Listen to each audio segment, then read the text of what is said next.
Whether Mark Ablett was a bore or not depended on the point of view, but it may be said at once that he never bored his company on the subject of his early life. However, stories get about. There is always somebody who knows.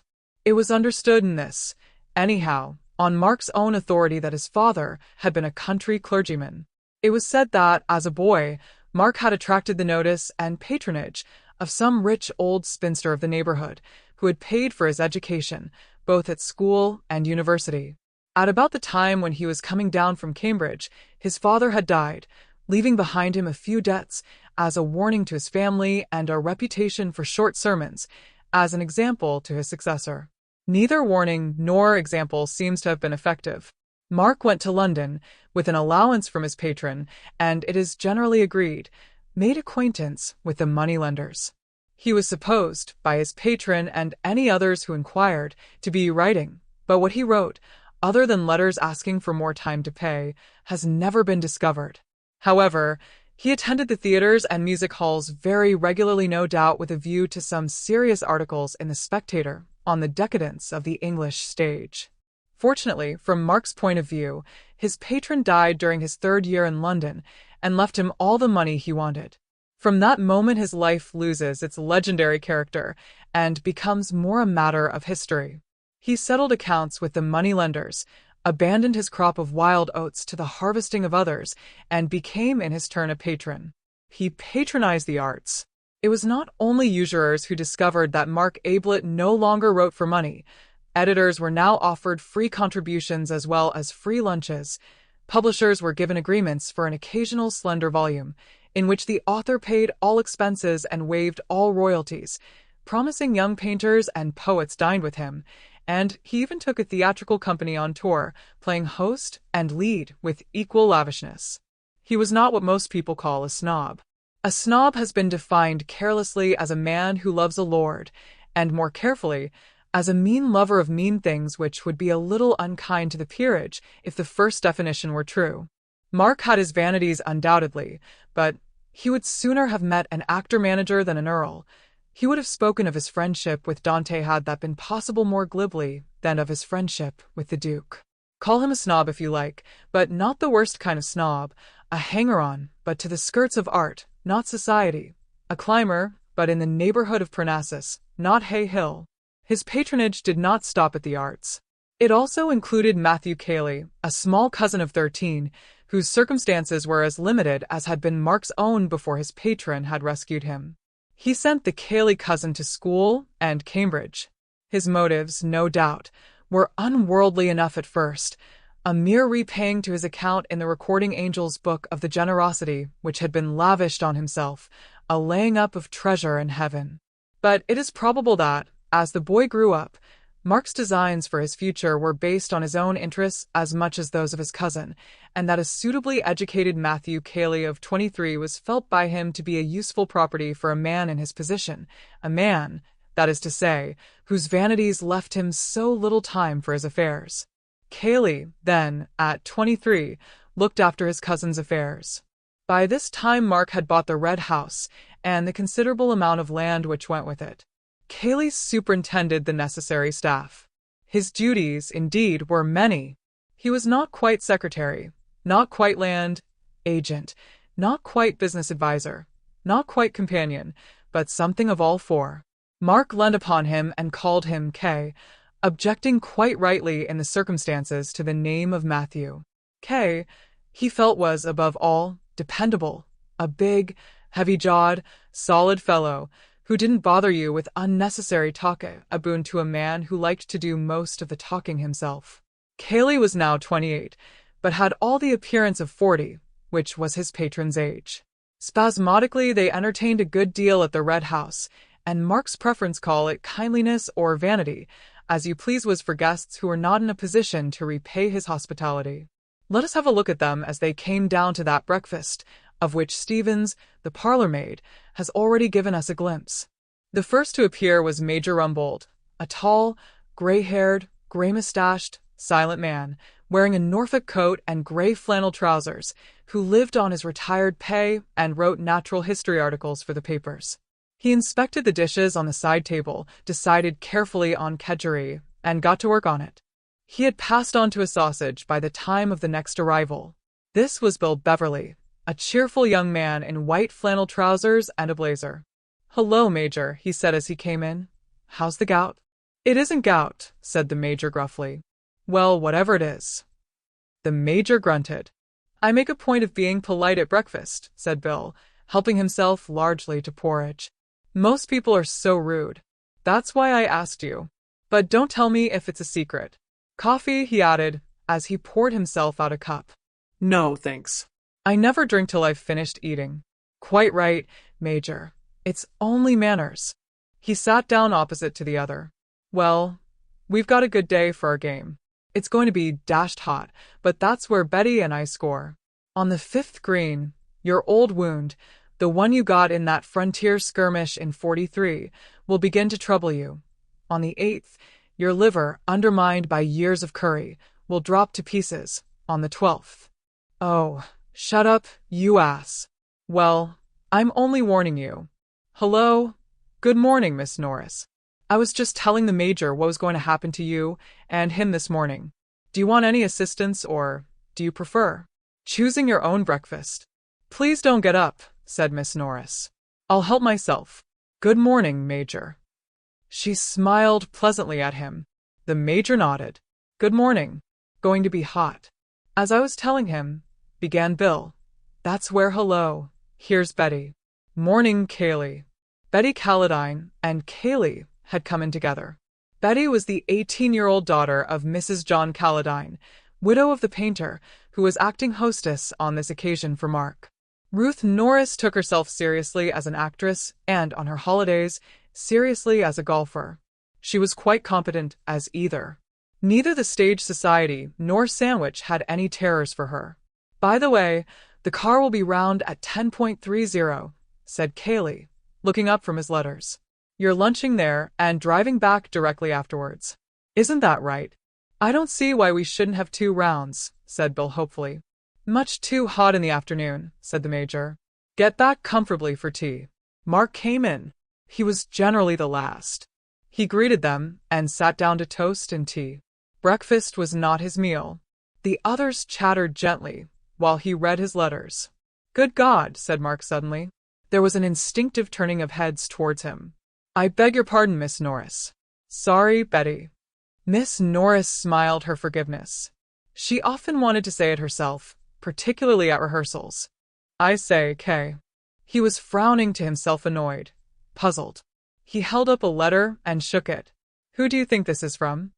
Kaylee, at the other end of the table, shrugged his shoulders. How could he possibly guess? "Robert," said Mark. "Robert." It was difficult to surprise Kaylee. "Well, it's all very well to say well, like that," said Mark peevishly. "He's coming here this afternoon. I thought he was in Australia or somewhere." "Of course. So did I." He looked across at Rumbold. "Got any brothers, Major?" "No." "Well, take my advice and don't have any." "Not likely to now," said the Major. Bill laughed. Miss Norris said politely, "But you haven't any brothers, Mr. Ablett?" "One," said Mark grimly. "If you're back in time, you'll see him this afternoon. He'll probably ask you to lend him £5. Don't." Everybody felt a little uncomfortable. "I've got a brother," said Bill helpfully, "but I always borrow from him." "Like Robert," said Mark. "When was he in England last?" asked Kaylee. "About 15 years ago, wasn't it? You'd have been a boy, of course."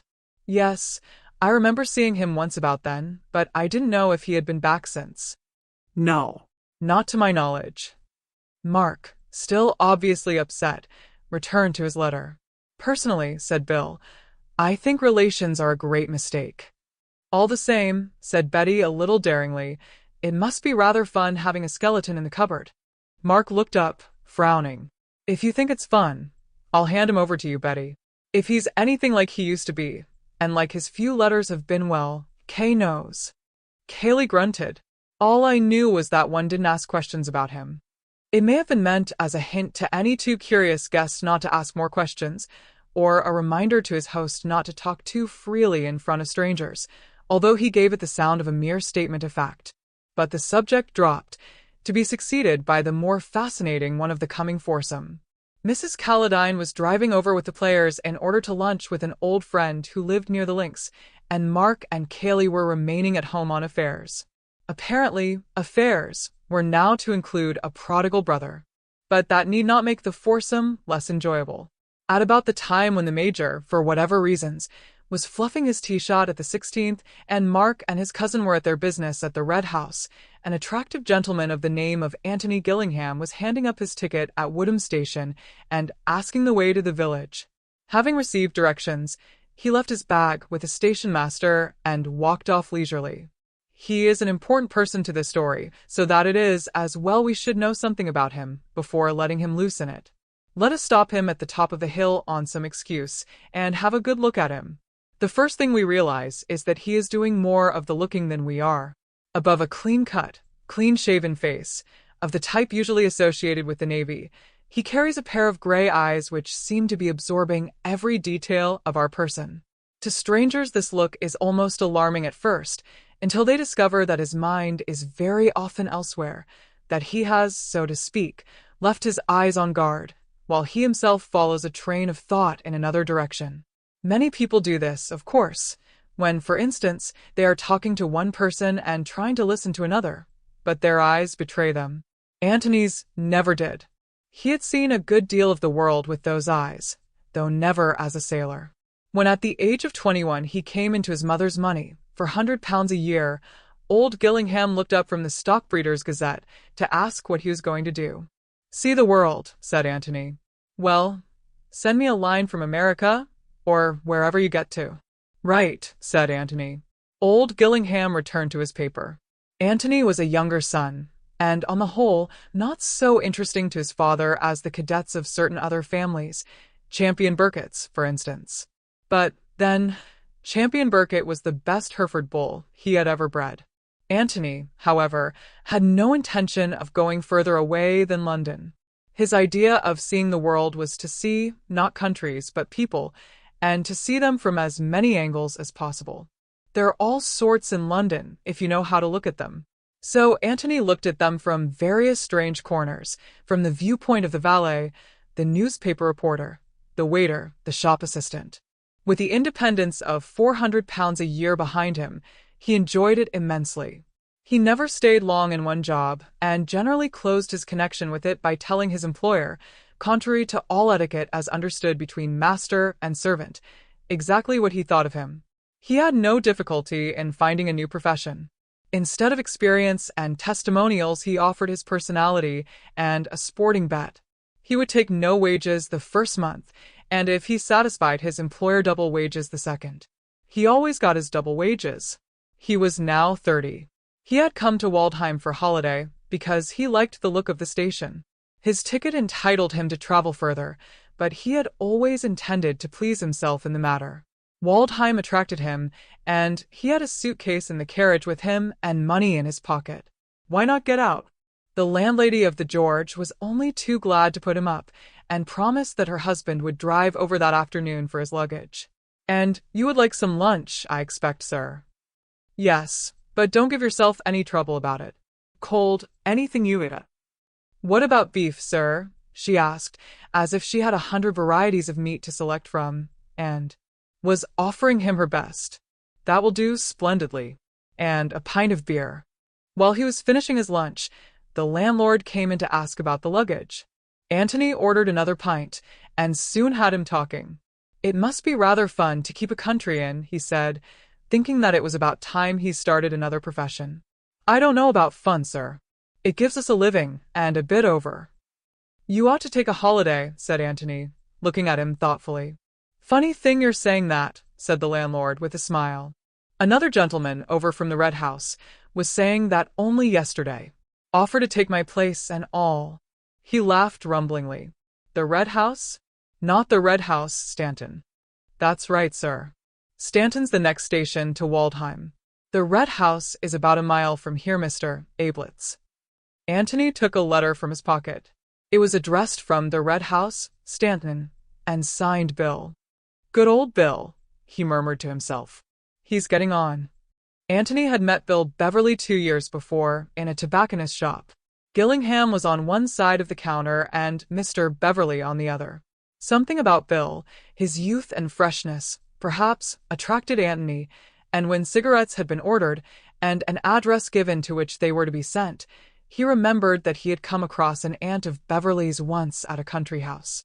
Beverly and he met again a little later at a restaurant. Both of them were in evening dress, but they did different things with their napkins, and Anthony was the more polite of the two. However, he still liked Bill. So on one of his holidays, when he was unemployed, he arranged an introduction through a mutual friend. Beverly was a little inclined to be shocked when he was reminded of their previous meetings, but his uncomfortable feelings soon wore off, and he and Anthony quickly became intimate. But Bill generally addressed him as Dear Madman when he happened to write. Anthony decided to stroll over to the Red House after lunch and call upon his friend. Having inspected his bedroom, which was not quite the lavender-smelling country-inn bedroom of fiction, but sufficiently clean and comfortable, he set out over the fields.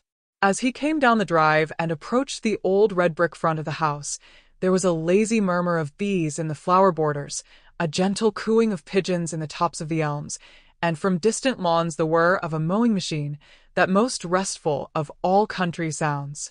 And in the hall a man was banging at a locked door and shouting, "Open the door, I say! Open the door!" "Hello," said Anthony in amazement. "My name is Sarah. I am 49 years old, and I have finally learned that the most important person I have to love and protect is myself. I would love to hear your opinion, so please share it with me in the comments. I'm always curious about what you all think, and also write me where you heard this story. For more life stories like this, like the video and subscribe to my channel. There are many other stories waiting for you. With heartfelt greetings. Until next time.